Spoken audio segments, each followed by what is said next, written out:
Today on Unmuted with Marsha, we've got something wonderful in store for each of you in our audience. Now, our next guest is a wildly successful businessman.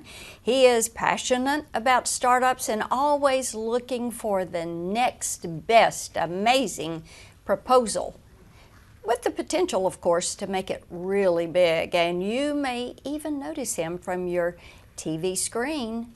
Kevin O'Leary, Mr. Wonderful, welcome to Unmuted. Thank you, Marsha. We're delighted to have you here. Thank you. I'm happy to be here. Yeah, you know, let's start looking at the Biden administration. Their regulatory regime is just out of control. It doesn't matter if it's banks or airlines or whatever. They are just going to regulation at a breakneck speed.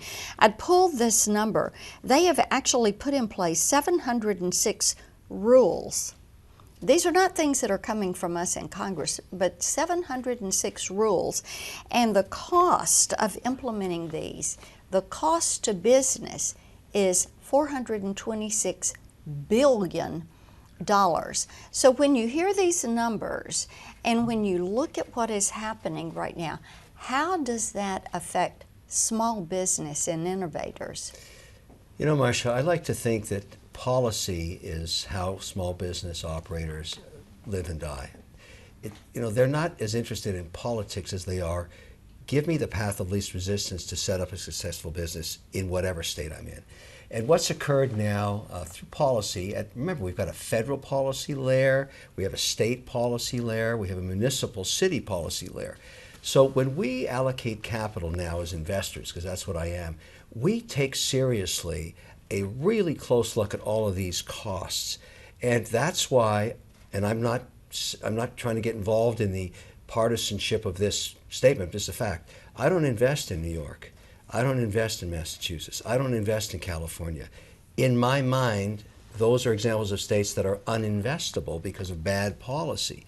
So I'm looking for the path of least resistance. So if you make it hard for me to make money, I just take my money and go somewhere else. So in America today, we have this giant competition of states, which is really incredible. The states that have lowered taxes, reduced regulatory environments, are getting all the spoils. That's where people are putting their money. You see these phenomenal success stories like Texas and Florida and now North Dakota and others that have made it easy for businesses to grow. Anytime you throw resistance at them, they just go somewhere else because the economy's gone digital. That's what the outcome of the pandemic was.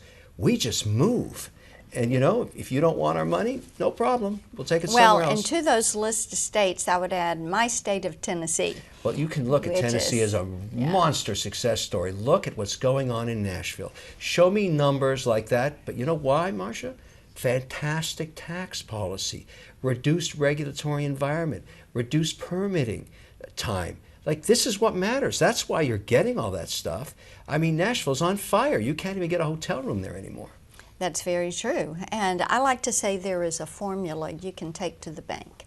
Less taxation plus less litigation plus less regulation equals more innovation and job creation. It works every single time. So keep doing what you're doing and you'll get more of my dough. That's the way it works. Because I'll make more money. That's how capitalism works. That's how we create jobs. That's how America works. That's how entrepreneurship works. Don't make it harder for us, make it easier for us. Yeah, let's talk a little bit about the cost of capital and interest rates right now, because in Tennessee, I'm hearing a good bit from mom and pops and Main Street businesses, and they're talking about interest and what that is costing them. So talk a little bit about that impact and how government spending, regulatory restraints weigh in on that interest rate.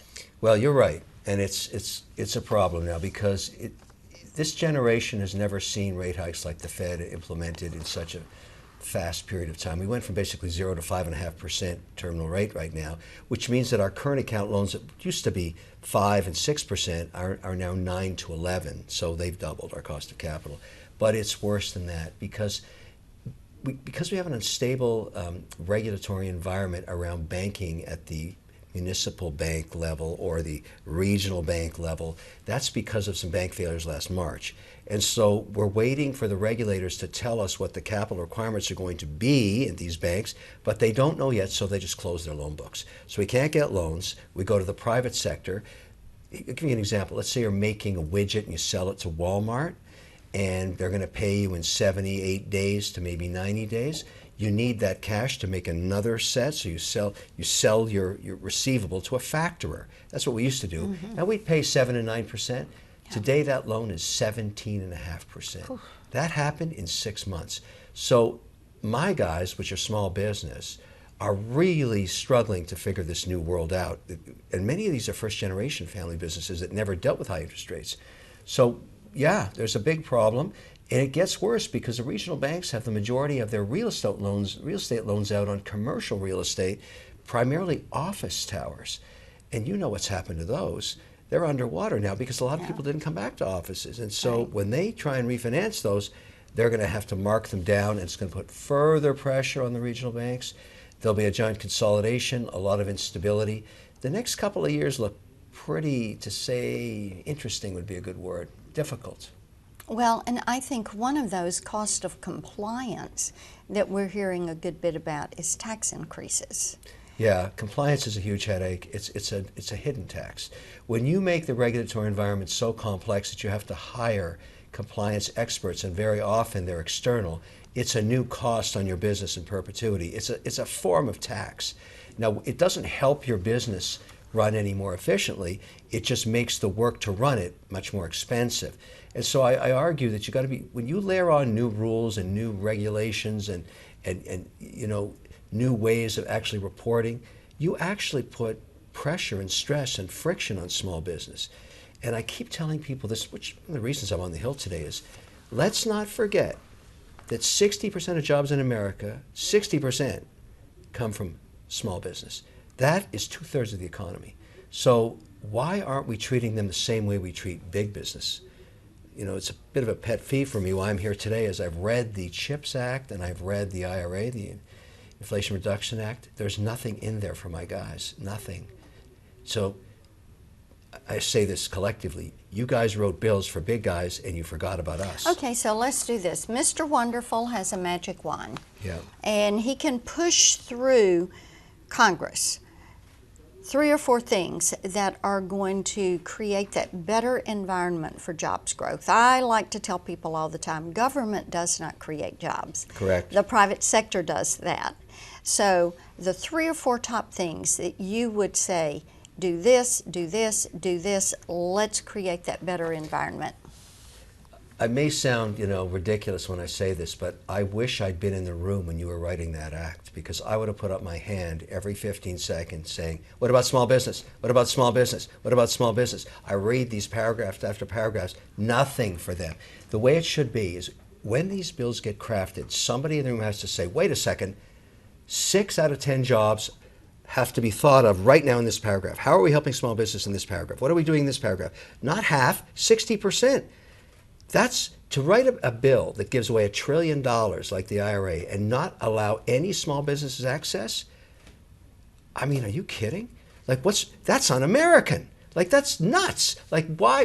Who wrote that? Like, that's why I'm here. I'm squawking like a chicken up and down these halls. I'm squawking saying this is just unfair. And you've got to find a way to tap this bill for small business. That's what I'm here to do. I'm going to figure it out. There must be something in there that we can get for small business, because I keep reminding everybody, when you give money to big S&P 500 companies, I have nothing wrong with them. They're great. But half their employees in some cases are working overseas in other countries. What are we supporting those guys for? What about my guys here in the United States? Now, is that unreasonable? I don't think so. I haven't found anybody who thinks I'm crazy yet.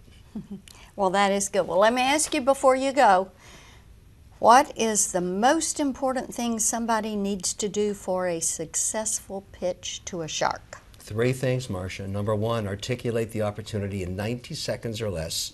If you can't explain the opportunity in less than 90 seconds, you ain't going to win. Number 2, explain how you can execute the idea, because Great ideas are a dime a dozen. Execution skills are rare as hen's teeth. You have to explain, I've done this before, I know how to do it, or I failed before and I know what I did wrong. Whatever it is to convince me that you know how to execute the great idea. You put those two together, there's one last thing. You got to know your numbers. How big is the market? How fast is it growing? What are the gross margins? What's the break-even analysis? How many competitors do you have? If you get the first two right and you don't know your numbers, you deserve to burn in hell in perpetuity, and I will personally put you there. So remember those three, and your chances of getting financed will go up geometrically. In any pitch, anywhere. Those are the definitions of leadership.